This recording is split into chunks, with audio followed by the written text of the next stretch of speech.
everyone, I Sonia Arora welcome you all on this platform, that is Learners Platform. On this platform, you are going to get education, school education for the standard 9th and 10th.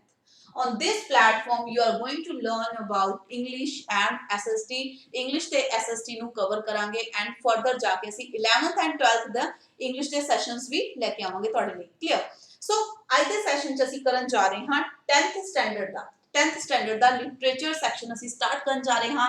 You know guys ਕਿ 10th ਵਿੱਚ ਦੋ books ਹਨ total. There are two books।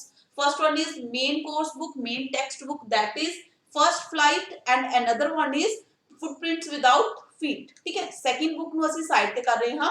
ਅੱਜ ਅਸੀਂ start ਕਰਨ ਜਾ ਰਹੇ ਹਾਂ ਫਰਸਟ ਫਲਾਈਟ ਦਾ ਫਰਸਟ ਚੈਪਟਰ। ਫਰਸਟ ਚੈਪਟਰ ਨੂੰ ਸਟਾਰਟ ਕਰਨ ਤੋਂ ਪਹਿਲਾਂ ਅਸੀਂ ਦੇਖਦੇ ਹਾਂ ਕਿ ਇਸ ਚ ਕਿੰਨਾ ਸਿਲੇਬਸ ਹੈ, ਕਿੰਨੇ ਚੈਪਟਰਸ ਹਨ। ਕਲੀਅਰ। ਸੋ ਇਸ ਦੇ ਜੇ ਚੈਪਟਰਸ ਦੀ ਗੱਲ ਕਰਾਂਗੇ, a letter to God, Nelson Mandela ਬਾਰੇ ਅਸੀਂ ਪੜਾਂਗੇ, ਟੂ ਸਟੋਰੀਜ਼ ਅਬਾਊਟ ਫਲਾਈਂਗ ਹੋ ਗਿਆ, right, and glimpses of India ਬਾਰੇ ਅਸੀਂ ਪੜਾਂਗੇ। ਤਾਂ all these chapters are there. ਹਰ ਇੱਕ ਚੈਪਟਰ ਦੇ ਨਾਲ ਇੱਕ ਜਾਂ ਦੋ ਪੋਇਮਸ ਦੇ ਰੱਖੀ ਨੇ। हर एक चैप्टर के बाद एक या दो पॉइंट्स दे रखे जिन्होंने ਅਸੀਂ कवर करांगे फुल डिटेल्स। एंड हर एक चैप्टर ਦੀ ਤੁਸੀਂ क्लास अटेंड करोगे, एक्सप्लेनेशन मिलेगी एंड मोरओवर इस दे पीडीएफ नोट्स भी ਤੁਹਾਨੂੰ प्रोवाइड करवाए जाएंगे। ਇਸ ਲਈ ਸੈਸ਼ਨਸ ਸ਼ੁਰੂ ਹੋ ਚੁੱਕੇ ਹਨ ਗਾਇਸ। ਇਸ ਲਈ ਤੁਸੀਂ ਜੁਆਇਨ ਕਰ ਸਕਦੇ ਹੋ 21st of March 21st of March ਤੋਂ ਬੈਚ ਸ਼ੁਰੂ ਹੋਣ ਜਾ ਰਿਹਾ ਹੈ, ਜਿਸ ਵਿੱਚ ਤੁਸੀਂ ਇੰਗਲਿਸ਼ ਐਂਡ ਐਸਐਸਟੀ ਲਈ ਐਨਰੋਲਮੈਂਟ ਕਰ ਸਕਦੇ ਹੋ। ਐਡਰੈਸ ਤੁਹਾਨੂੰ ਦੇ ਰੱਖਿਆ ਹੈ, सर्व एजुकेशन महेशी चौक Bathinda. Clear. If you want to go for offline coaching, अगर तुसी 9 10th की ऑफलाइन कोचिंग लेना चाहते हो ਤਾਂ ਇਸ ਤੇ ਤੁਸੀਂ ਐਸਐਸਟੀ ਇੰਗਲਿਸ਼ ਦਾ ਬੈਚਸ ਜੁਆਇਨ ਕਰ ਸਕਦੇ ਹੋ ਜੋ ਕਿ 21st ਤੋਂ ਸਟਾਰਟ ਹੋ ਰਹੇ ਨੇ, ਰਾਈਟ। ਸੋ ਚਲੋ let's start with today session, that is first flight, first chapter, a letter to god। a letter to god, this chapter is going to be very interesting for the students because guys it's a नाम ही इतना interesting है। ਜਿਹੜੀ ਇਹ ਵਾਲੀ book ਹੈ ਕਾਫੀ interesting ਹੈ, ਕਾਫੀ interesting ਚੀਜ਼ਾਂ ਨੇ ਪੜਨ ਨੂੰ, ਸਿੱਖਣ ਨੂੰ ਸਟੂਡੈਂਟਸ ਲਈ। But today session a letter to God, ਕਿਉਂ ਇਹ ਚੈਪਟਰ ਇੰਪੋਰਟੈਂਟ ਹੋ ਸਕਦਾ ਹੈ? Because a letter to God, letter ਕਿਸ ਨੂੰ? ਗॉड ਨੂੰ। ਕਿਸ ਨੂੰ? ਗॉड ਨੂੰ। ਇੱਕ ਲੈਟਰ ਅੱਜ ਤੱਕ ਐਦਾਂ ਹੋਇਆ ਕਿ ਸਾਡੇ ਚੋਂ ਕਿਸੇ ਨੇ ਲੈਟਰ ਲਿਖਿਆ ਹੋਵੇ ਗॉड ਨੂੰ? ਕੀ ਐਦਾਂ ਹੋਇਆ ਕਿ ਕਿਸੇ ਨੇ ਲੈਟਰ ਲਿਖਿਆ ਹੋਵੇ ਗॉड ਨੂੰ? ਅਗਰ ਲੈਟਰ ਗॉड ਨੂੰ ਲਿਖਣਾ ਹੈ ਤਾਂ ਉਸ ਦਾ ਐਡਰੈਸ ਕੀ ਹੋਏਗਾ? अगर अपन ने लेटर पोस्ट करना है गॉड नु तो डेफिनेटली उसका एड्रेस भी तो होना चाहिए। तो फिर एड्रेस की होगा गॉड दा? यू नो ਅਸੀਂ ਕਿਸੇ ਪਰਸਨ ਨੂੰ ਪੋਸਟ ਕਰਨਾ ਹੈ ਲੈਟਰ ਤਾਂ ਸਾਨੂੰ ਉਹਦਾ ਐਡਰੈਸ ਦੀ ਜ਼ਰੂਰਤ ਹੁੰਦੀ ਹੈ। ਬਟ ਅਗਰ ਕਿਸੇ ਪਰਸਨ ਨੇ ਭਗਵਾਨ ਨੂੰ ਗॉड ਨੂੰ ਇੱਕ ਲੈਟਰ ਲਿਖਣਾ ਹੈ ਜਾਂ ਫਿਰ ਤਾਂ ਉਹਦਾ ਐਡਰੈਸ ਕੀ ਹੋਏਗਾ? This is the question, this is the question. ਇਸ ਸਟੋਰੀ ਚ ਅਸੀਂ ਪੂਰਾ ਇਸ ਬਾਰੇ ਪੜਾਂਗੇ ਕਿ ਭਗਵਾਨ ਨੂੰ ਗॉड ਨੂੰ ਇੱਕ ਚਿੱਠੀ ਲਿਖਣਾ, ਰਾਈਟ। ਚਲੋ इस स्टोरी ਦੇ ਅਗਰ ਰਾਈਟਰ ਦਾ ਗੱਲ ਕਰੀਏ, that is GL Fewens। ਕੀ ਨਾਮ ਹੈ ਇਹਨਾਂ ਰਾਈਟਰ ਦਾ? ਇਸ ਸਟੋਰੀ ਕਿਹਨਾਂ ਲਿਖਿਆ ਹੈ? GL Fewens is the writer ਨੇ, ਕਲੀਅਰ, ਜਿਨ੍ਹਾਂ ਨੇ ਸਟੋਰੀ ਬਾਰੇ ਲਿਖਿਆ। ਐਂਡ ਬਿਫੋਰ ਯੂ ਰੀਡ, ਪੜਨ ਤੋਂ ਪਹਿਲਾਂ ਅਸੀਂ ਕੁਝ ਚੀਜ਼ਾਂ ਜਾਣਨ ਦੀ ਕੋਸ਼ਿਸ਼ ਕਰਾਂਗੇ ਕਿ ਇਹ ਸਟੋਰੀ ਕਿਸ ਚੀਜ਼ ਦੇ ਬਾਰੇ ਹੈ। this story is all about faith। this story is all about trust ਕਿ God ਦੇ ਉੱਪਰ ਸਾਡਾ ਕਿੰਨਾ ਟਰਸਟ ਹੈ ਜਾਂ ਫਿਰ ਕਿਸੇ ਵੀ ਚੀਜ਼ ਦੇ ਉੱਪਰ। ਦੇਖੋ they say, ਕਹਿੰਦੇ ਕਿਹਾ ਜਾਂਦਾ ਹੈ faith can move mountains। ਜਿਹੜਾ ਵਿਸ਼ਵਾਸ ਹੁੰਦਾ ਹੈ ਉਹ ਕਿਸੇ ਚੀਜ਼ ਨੂੰ ਵੀ ਬਣਾ ਸਕਦਾ ਹੈ, ਕਿਸੇ ਚੀਜ਼ ਨੂੰ ਵੀ ਵਿਗਾੜ ਸਕਦਾ ਹੈ। ਮਤਲਬ ਇੱਕ ਵਿਸ਼ਵਾਸ ਕਹਿੰਦਾ ਮਾਊਂਟੇਨ ਨੂੰ, ਬੜੀ ਤੋਂ ਬੜੀ ਮਾਊਂਟੇਨ ਨੂੰ ਵੀ ਹਿਲਾ ਕੇ ਰੱਖ ਸਕਦਾ ਹੈ। ਕਲੀਅਰ। ਤੇ ਇਸ ਪੂਰੀ ਸਟੋਰੀ ਵਿੱਚ ਇੱਕ ਟਰਸਟ ਬਾਰੇ, ਫੇਥ ਬਾਰੇ ਗੱਲ ਕੀਤੀ ਗਈ ਹੈ ਜਿਸ ਨੂੰ ਅਸੀਂ ਸਟਾਰਟ ਕਰਨ ਚਾਹਦੇ ਹਾਂ, ਰਾਈਟ। ਚਲੋ first one, the house, the only one in the entire valley, sat on the crest of a low hill। from this height one could see the river and the field of ripe corn dotted with the flowers that always promised a good harvest। harvest मतलब फसल, harvest मतलब फसल ਦਾ ਹੋਣਾ, clear. ਇਸ ਪੂਰੇ scene ਚ story ਦੇ starting ਚ ਕੀ ਕਰ ਰੱਖਿਆ ਹੈ? ਇੱਕ ਘਰ ਦੀ ਲੋਕੇਸ਼ਨ ਡਿਸਕ੍ਰਾਈਬ ਕਰ ਰੱਖੀ ਹੈ। ਇੱਕ ਘਰ ਹੈ ਜਿਹੜਾ ਕਿ ਕਿੱਥੇ ਸਿਚੁਏਟਡ ਹੈ? ਪੂਰੇ ਦਾ ਪੂਰਾ entire valley, the only one in the entire valley, ਪੂਰੀ ਦੀ ਪੂਰੀ ਵੈਲੀ ਵਿੱਚ ਜਿਹੜਾ ਕਿ ਇੱਕ ਘਰ ਹੈ। sat on the crest of a low hill। crest मतलब top of a hill, hill ਦੇ ਉੱਪਰ ਜਾ ਕੇ, ਬਿਲਕੁਲ hill ਦੀ ਚੋਟੀ ਦੇ ਉੱਪਰ ਜਾ ਕੇ ਇੱਕ ਘਰ ਹੈ, clear. of a low hill, ਜਿਹੜੀ ਉਹ hill ਹੈ, ਜਿਹੜੀ ਛੋਟੀ ਜਿਹੀ ਪਹਾੜੀ ਹੈ, ਬਹੁਤ ਜ਼ਿਆਦਾ ਉੱਚੀ ਨਹੀਂ ਹੈ, ਬਹੁਤ ਉੱਚੀ ਪਹਾੜੀ ਨਹੀਂ ਹੈ, ਥੋੜੀ ਛੋਟੀ ਪਹਾੜੀ ਹੈ। ਉਸ ਛੋਟੀ ਪਹਾੜੀ ਦੇ ਉੱਪਰ ਕੀ ਹੋਗਾ? ਘਰ ਬਣਿਆ ਹੋਇਆ ਹੈ। crest ਤੇ crest मतलब top of a hill, ਜਿਹੜੀ ਛੋਟੀ hill ਹੈ, ਛੋਟੀ ਪਹਾੜੀ ਦੇ ਟੌਪ ਦੇ ਉੱਪਰ ਉਹ ਘਰ ਬਣਿਆ ਹੋਇਆ ਹੈ। ਤੇ ਉਸ ਤੋਂ ਸਾਹਮਣੇ ਉਸਦੇ ਸਾਹਮਣੇ ਜਿਹੜਾ ਸੀਨ ਐਕਸਪਲੇਨ ਕੀਤਾ ਫੀਲਡ ਹੈ ਖੇਤ ਹਨ ਕਿਸ ਚੀਜ਼ ਦੇ corn field corn you know ਮੱਕੀ ਆਪਾਂ ਬੋਲਦੇ ਨਾ ਮੱਕੀ ਠੀਕ ਹੈ ਤਾਂ ਉਸਦੇ ਫੀਲਡਸ ਨੇ ਜਿੰਨੇ ਫਲਾवर्स ਸਾਰੇ ਇਸ ਤਰफ फैले हुए ਹਨ और देख के लग रहा है कि काफी अच्छी फसल होने वाली है काफी अच्छी हार्वेस्ट होएगी उस फील्ड ਨੂੰ देख के ਇਹ एहसास हो रहा है the only thing the earth needed was a downpour or at least a shower सिर्फ और सिर्फ अच्छी फसल देखो ਜਦੋਂ फसल ਪੱਕਦੀ ਹੈ ਜਾਂ फसल ਜਦੋਂ ਉਗਾਈ ਜਾਂਦੀ ਹੈ ਉਸ ਤੋਂ ਬਾਅਦ ਕਿਸਾਨ ਕਿਸ ਚੀਜ਼ ਦੀ ਵੇਟ ਕਰਦਾ ਹੈ कि थोड़ी जी बरसात हो जाए या बहुत ज्यादा बरसात अच्छी बरसात हो जाए ਜਿਹੜੀ ਕਿ ਉਸ ਫਸਲ ਲਈ ਉਸ ਹਾਰਵੈਸਟ ਲਈ ਬਹੁਤ ਜ਼ਿਆਦਾ ਬੈਨੀਫੀਸ਼ੀਅਲ ਹੋਏ ਜਿਸ ਚ ਉਸਦੀ ਗਰੋਥ ਅੱਛੀ ਹੋ ਪਾਏ ਸਿਰਫ ਕਿਸ ਚੀਜ਼ ਦੀ ਜ਼ਰੂਰਤ ਸੀ ਕਿ ਮੀਂਹ ਪੈ ਜਾਏ ਬਸ ਸਿੰਪਲ ਦੀ ਗੱਲ ਕਿਸ ਚੀਜ਼ ਦੀ ਜ਼ਰੂਰਤ ਸੀ ਕਿ ਮੀਂਹ ਪੈ ਜਾਏ ਮੀਂਹ ਦੇ ਕੁਝ ਛਿੱਟੇ ਆ ਜਾਣ ਜਿਸ ਨਾਲ ਕਿ ਉਹ ਫਸਲ ਹੋਰ ਜ਼ਿਆਦਾ ਅੱਛੀ ਹੋ ਜਾਏ throughout the morning ਲੈਂਚੋ ਹੁਣ ਦੇਖੋ ਜੀ ਇਸ ਸਟੋਰੀ ਦੇ ਮੇਨ ਕੈਰੈਕਟਰ ਬਾਰੇ ਗੱਲ ਕੀਤੀ ਗਈ ਹੈ that is ਲੈਂਚੋ is the protagonist of this story main character ਕੌਣ ਹੈ ਸਟੋਰੀ ਦਾ ਲੈਂਚੋ ਜਿਹੜਾ ਕਿ ਇੱਕ ਫਾਰਮਰ ਹੈ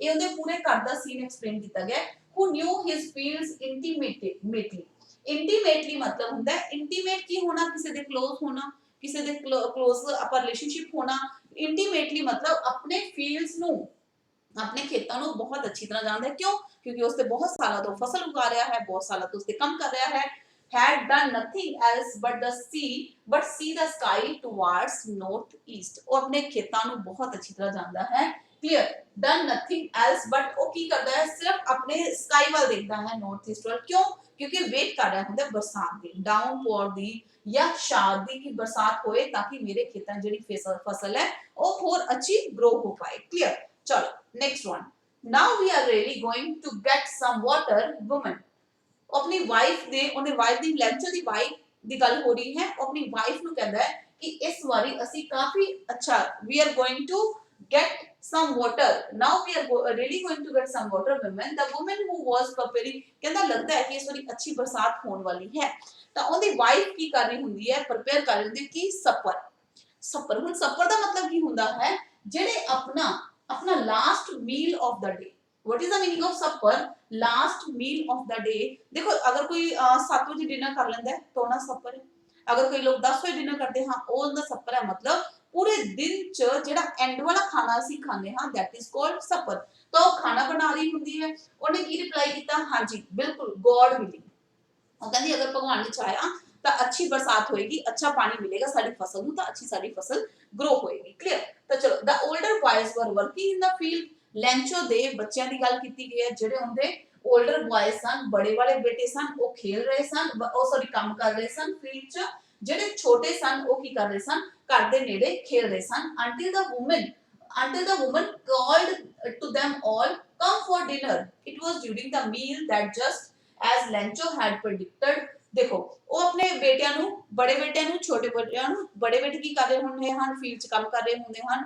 ਛੋਟੇ ਬੇਟੇ ਖੇਲ ਰਹੇ ਹਨ ਉਹ ਦੋਨਾਂ ਨੂੰ ਸਾਰਿਆਂ ਨੂੰ ਆਵਾਜ਼ ਲਗਾਉਂਦੀ ਕਿ ਆ ਛੋੜ ਡਿਨਰ ਲਿਆ ਹੁੰਦੇ ਜਿਵੇਂ ਕਿ ਪ੍ਰੈਡਿਕਟ ਕੀਤਾ ਹੁੰਦਾ ਪ੍ਰੈਡਿਕਟ ਮਤਲਬ ਐਡਵਾਂਸ 'ਚ सोच लेना ਲੈਂਚੋ ने सोच रखा ਹੁੰਦਾ कि बहुत अच्छी बरसात होने वाली है बहुत अच्छा पानी मिलेगा सारी फसलों ਨੂੰ फसल अच्छी हो जाएगी ਤਾਂ ਉਦਾਂ ਹੀ ਸੇਮ ਹੁੰਦਾ ਹੈ big drops of rain begin to fall ਇਦਾਂ ਹੀ ਹੋਣਾ ਸ਼ੁਰੂ ਹੋ ਜਾਂਦਾ ਕਿ ਜਿੱਦਾਂ ਉਹਨੇ ਸੋਚਿਆ ਹੁੰਦਾ ਕਿ ਬਰਸਾਤ ਹੋਏਗੀ ਤਾਂ ਜਿਵੇਂ ਉਹ ਖਾਣਾ ਸ਼ੁਰੂ ਕਰਦੇ ਨੇ ਉਦਾਂ ਹੀ ਉਹ ਦੇਖਦੇ ਕਿ ਬਾਹਰ ਡ੍ਰੌਪਸ ਆਉਣੀਆਂ ਸ਼ੁਰੂ ਹੁੰਦੇ ਮਤਲਬ ਮੀਂਹ ਪੈਣਾ ਸ਼ੁਰੂ ਹੋ ਜਾਂਦਾ ਹੈ in the north east huge mountains of clouds could be seen approaching ਦਿਖਦਾ ਹੈ ਕਿ ਨਾਰਥ ਈਸਟ ਚੋਂ ਕਲਾਉਡਸ ਆ ਰਹੇ ਬਹੁਤ ਭਰ ਕੇ ਕਲਾਉਡਸ ਆ ਰਹੇ ਨੇ ਇਹਦਾ ਮਤਲਬ ਬਰਸਾਤ ਹੋਏਗੀ ਅੱਛੀ ਬਰਸਾਤ ਹੋਏਗੀ the air was fresh and sweet ਹਵਾ ਬਹੁਤ ਹੀ ਠੰਡੀ ਹੁੰਦੀ ਹੈ ਜਿਸ ਤੋਂ ਲੱਗਦਾ ਹੈ ਕਿ ਹੁਣ ਬਹੁਤ ਅੱਛੀ ਬਰਸਾਤ ਹੋਏਗੀ ਖੇਤਾਂ ਨੂੰ ਬਹੁਤ ਅੱਛਾ ਪਾਣੀ ਮਿਲ ਜਾਏਗਾ the man went out for no other reason than to have the pleasure of feeling the rain on his body ਉਹ ਬਾਹਰ ਜਾਂਦਾ ਹੈ ਘਰ ਤੋਂ ਬਾਹਰ ਨਿਕਲਦਾ ਹੈ ਕਿਸ ਚੀਜ਼ ਲਈ ਇੰਜੋਏ ਕਰਨ ਲਈ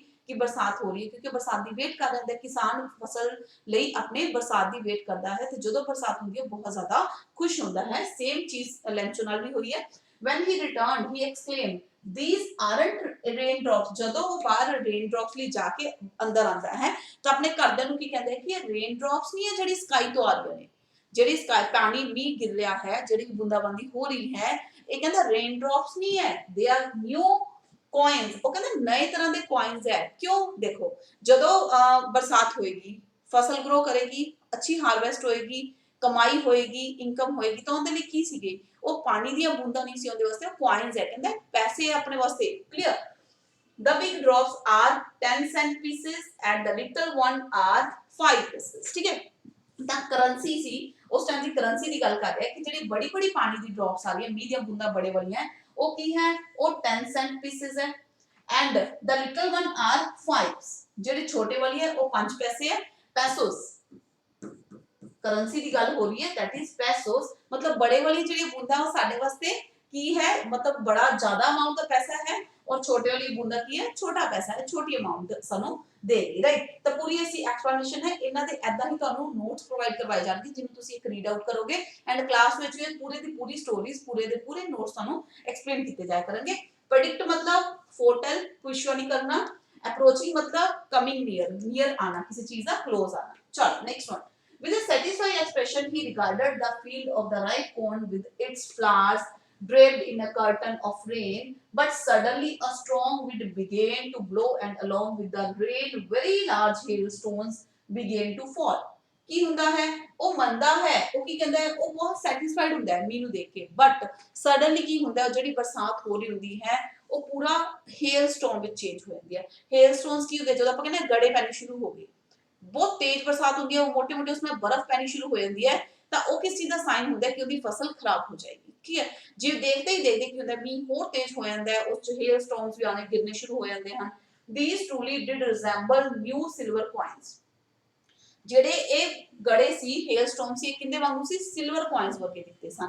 ਰਿਜ਼ੈਂਬਲ ਦਾ ਮਤਲਬ ਕੀ ਹੁੰਦਾ ਹੈ, ਮਿਲਣਾ ਜੁਲਣਾ, ਉਹਦੇ ਵਰਗਾ ਲੱਗਣਾ। ਅਗਰ ਮੈਂ ਬੋਲਾਂ ਆਈ ਰਿਜ਼ੈਂਬਲ ਮਾਈ ਮਦਰ, मतलब मैं अपनी मदर तरह दिखती हाँ, मैं मदर ਦੀ ਤਰ੍ਹਾਂ ਹਾਂ। ਰਿਜ਼ੈਂਬਲ मतलब लुक लाइक, ਜਿੱਦਾਂ ਕੋਈ ਹੋਰ ਹੋਣਾ, ਉਹਨਾਂ ਦੇ ਵਰਗਾ ਹੀ ਹੋਣਾ। ਆਈ ਰਿਜ਼ੈਂਬਲ ਮਾਈ ਮਦਰ, ਮੈਂ ਆਪਣੀ ਮਦਰ ਦੀ ਤਰ੍ਹਾਂ ਦਿਖਦੀ ਹਾਂ। ਤੇ ਜਿਹੜੇ ਹੇਲ ਸਟੋਰਮ ਸੀ ਉਹ ਕਿਹਨੂੰ ਰਿਜ਼ੈਂਬਲ ਕਰਦੇ ਸਨ, ਕਿੰਦੇ ਤਰ੍ਹਾਂ ਲੱਗ ਰਹੇ ਸਨ, ਉਹ ਲੱਗ ਰਹੇ ਸਨ ਸਿਲਵਰ ਕੋਇਨਸ ਤਰ੍ਹਾਂ।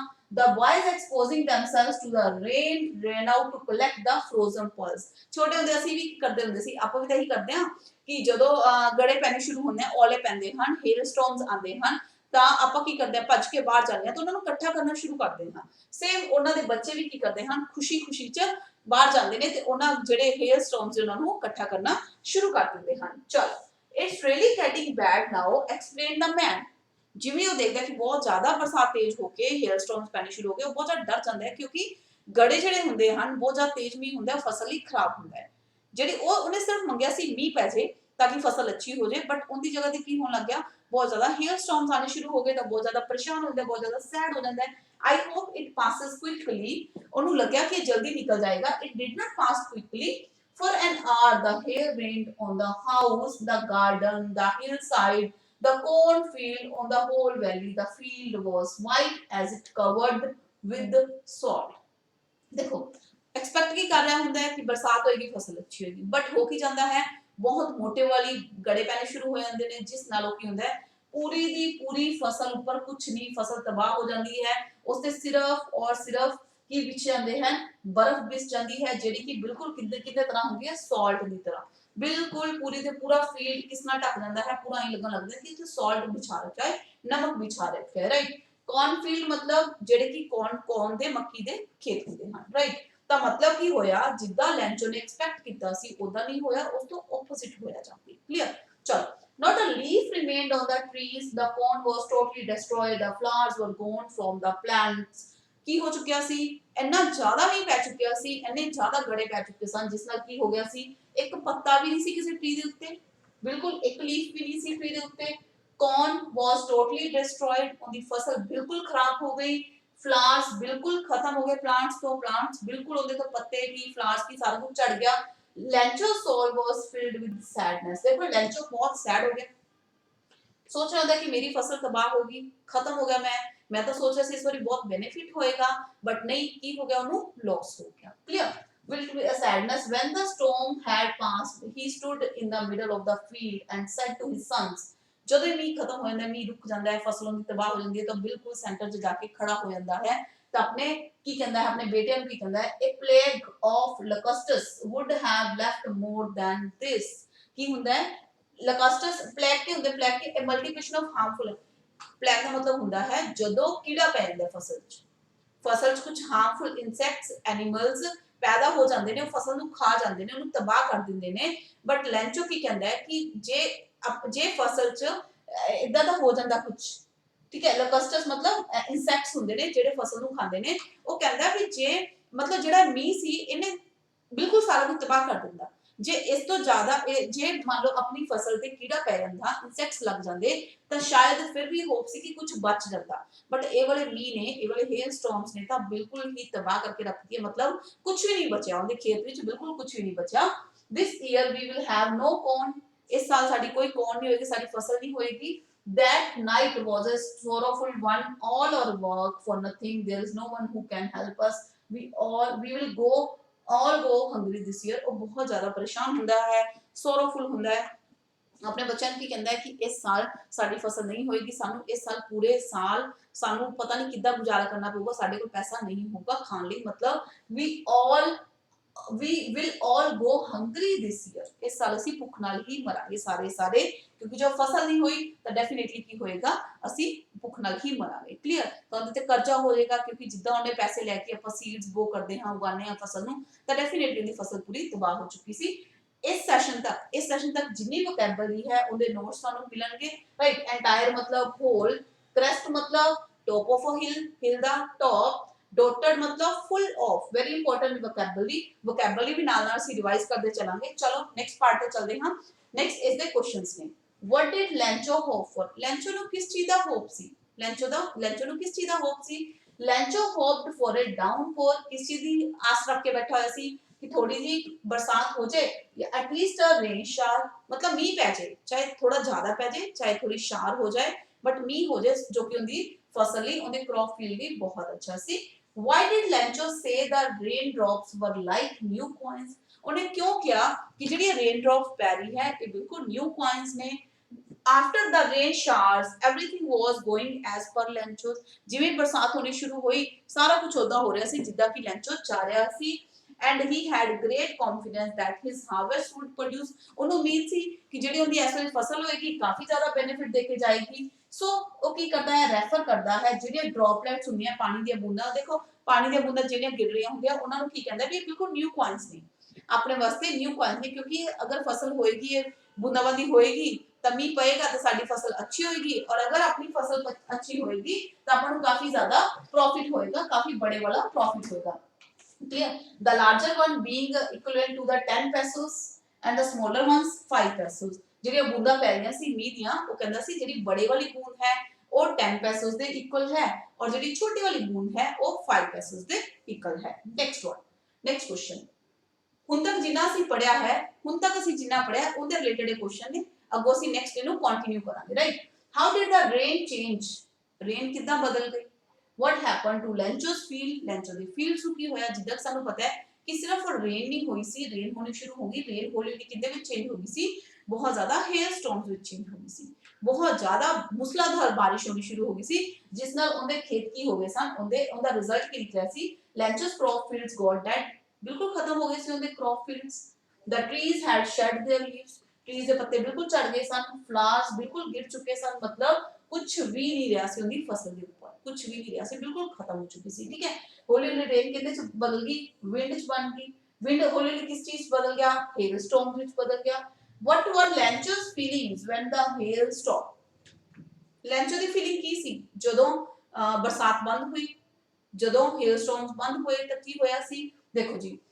Lencho was severely disheartened and his soul was filled with so much sadness। of course ਉਹਦੀ ਫਸਲ ਤਬਾਹ ਹੋ ਚੁੱਕੀ ਸੀ, ਤਾਂ that mean ਉਹ ਕੀ ਹੁੰਦਾ, ਉਹ ਬਹੁਤ ਜ਼ਿਆਦਾ ਪਰੇਸ਼ਾਨ ਸੀ, ਬਹੁਤ ਜ਼ਿਆਦਾ sorrowful ਸੀ, ਠੀਕ ਹੈ। ਚਲੋ ਇੱਥੋਂ ਤੱਕ ਸੀ ਸਾਡਾ ਇੱਕ ਪਾਰਟ, ਇਸ ਚੈਪਟਰ ਦਾ ਇੱਕ ਸੈਕਸ਼ਨ ਜਿਹਨੂੰ ਅਸੀਂ ਸਿੱਖਿਆ, ਜਿਸ ਚ ਅਸੀਂ ਪੜ੍ਹ ਚੁੱਕੇ ਹਾਂ। ਇੱਕ ਸੀਨ ਖਤਮ ਹੋ ਰਿਹਾ ਹੈ ਕਿ ਕਿੱਦਾਂ ਲੈਂਚੋ ਦੇ ਘਰ ਦਾ ਸੀਨ ਡਿਸਕ੍ਰਾਈਬ ਕੀਤਾ ਹੈ। ਲੈਂਚੋ ਜਿਹੜਾ ਕਿ ਮੇਨ ਕਰੈਕਟਰ ਹੈ, ਉਹਦੇ ਬੱਚੇ ਹਨ, ठीक है। लंच विश कर रहे होंगे अपने खेतों लिए कि बरसात दी, बट बरसात दी जगह ते की होना शुरू हो जाता है, बहुत ज्यादा मूसलाधार बारिश होनी शुरू होती है, जिस करके उससे सारे फील्ड सारा कुछ तबाह हो जाता है। इस स्टोरी ਨੂੰ ਅਸੀਂ ਕੰਟੀਨਿਊ ਕਰਾਂਗੇ ਕਿ ਕਿੱਦਾਂ ਉਹਦਾ ਸੋਲੂਸ਼ਨ ਕੀ ਨਿਕਲਦਾ ਹੈ। ਅ ਲੈਟਰ ਟੂ ਗੋਡ ਕਿਉਂ ਹੈ ਚੈਪਟਰ ਦਾ ਨਾਮ, ਕੀ ਕਰਦਾ ਹੈ ਕਿ ਲੈਂਚੋ ਲੈਟਰ ਲਿਖਦਾ ਹੈ ਗੋਡ ਨੂੰ। ਅਗਰ ਲੈਂਚੋ ਲੈਟਰ ਲਿਖਦਾ ਹੈ ਗੋਡ ਨੂੰ ਤਾਂ ਫਿਰ ਉਸ ਤੇ ਉਹ ਐਡਰੈਸ ਕੀ ਦਿੰਦਾ ਹੈ, ਅਗਰ ਉਹ ਐਡਰੈਸ ਦਿੰਦਾ ਹੈ ਤਾਂ ਕੀ ਉਹ ਚਿੱਠੀ ਗੋਡ ਕੋਲ ਜਾਂਦੀ ਹੈ, ਕਿ ਉਸ ਨੂੰ ਰਿਪਲਾਈ ਮਿਲਦਾ ਹੈ। ਤਾਂ ਇਸ ਸਟੋਰੀ ਨੂੰ ਅਸੀਂ ਕੰਟੀਨਿਊ ਕਰਦੇ ਹਾਂ ਨੈਕਸਟ ਸੈਸ਼ਨ ਚ। ਓਕੇ ਗਾਇਜ਼, ਸੋ ਅਗਰ ਤੁਹਾਨੂੰ ਲੱਗਦਾ ਹੈ ਕਿ ਠੀਕ ਹੈ ਇਹ ਤੁਹਾਡੇ ਲਈ ਇੰਪੋਰਟੈਂਟ ਹੈ ਦੈਟ ਮੀਨ ਤੁਸੀਂ ਇਹ ਵੋਕੈਬਲਰੀ ਦੇ ਨਾਲ ਹੀ ਯਾਦ ਕਰੋਗੇ ਬਿਕੋਜ਼ ਵੋਕੈਬਲਰੀ ਤੋਂ ਬਿਨਾ ਤੁਸੀਂ ਚੈਪਟਰ ਨੂੰ ਨਹੀਂ ਸਮਝਦੇ ਹੋ ਤਾਂ ਇਹ ਸਾਡਾ ਕੰਪਲੀਟ ਚੈਪਟਰ ਹੈ ਜਿਸ ਨੂੰ ਅਸੀਂ ਫਰਦਰ ਕੰਟੀਨਿਊ ਕਰਨ ਜਾ ਰਹੇ ਹਾਂ ਰਾਈਟ ਕਾਫੀ ਲੈਂਥੀ ਚੈਪਟਰ ਹੈ ਬਟ ਇੰਟਰਸਟਿੰਗ ਹੈ ਗਾਇਸ ਠੀਕ ਹੈ ਓਕੇ ਤਾਂ ਠੀਕ ਹੈ ਜੀ ਆਫਲਾਈਨ ਸਾਡੇ ਬੈਚਸ ਸ਼ੁਰੂ ਹੋ ਰਹੇ ਹਨ 21st ਆਫ ਮਾਰਚ ਨੂੰ ਐਸਐਸਟੀ ਇੰਗਲਿਸ਼ ਦੋਨਾਂ ਦੇ ਕਰ ਸਕਦੇ ਹੋ ਜਿਨ੍ਹਾਂ ਚ ਤੁਸੀਂ 3 ਦਿਨ ਲਈ ਇੰਗਲਿਸ਼ ਕਰਿਆ ਕਰੋਗੇ 3 ਦਿਨ ਲਈ ਐਸਐਸਟੀ ਕਰਾਂਗੇ ਆਪਾਂ 3 ਦਿਨ ਆਪਾਂ ਇੰਗਲਿਸ਼ ਕਰਾਂਗੇ 3 ਦਿਨ ਐਸਐਸਟੀ ਕਰਾਂਗੇ ਐਂਡ ਮੋਰ ਉਸ ਤੋਂ ਬਾਅਦ ਵੀਕਐਂਡ ਤੇ ਤੁਹਾਡਾ ਟੈਸਟ ਹੋਇਆ ਕਰੇਗਾ ਜਿੰਨਾ ਅਸੀਂ ਇੱਕ ਵੀਕ ਚ ਪੜਿਆ ਕਰਾਂਗੇ ਉਹਦਾ ਅਸੀਂ ਟੈਸਟ ਵੀ ਤੁਹਾਡੇ ਤੋਂ ਲਿਆ ਕਰਾਂਗੇ ਓਕੇ ਗਾਇਸ ਮਿਲਦੇ ਹਾਂ ਆਪਣੇ ਨੈਕਸਟ ਸੈਸ਼ਨ ਚ ਬਾਏ ਬਾਏ ਟੇਕ ਕੇਅਰ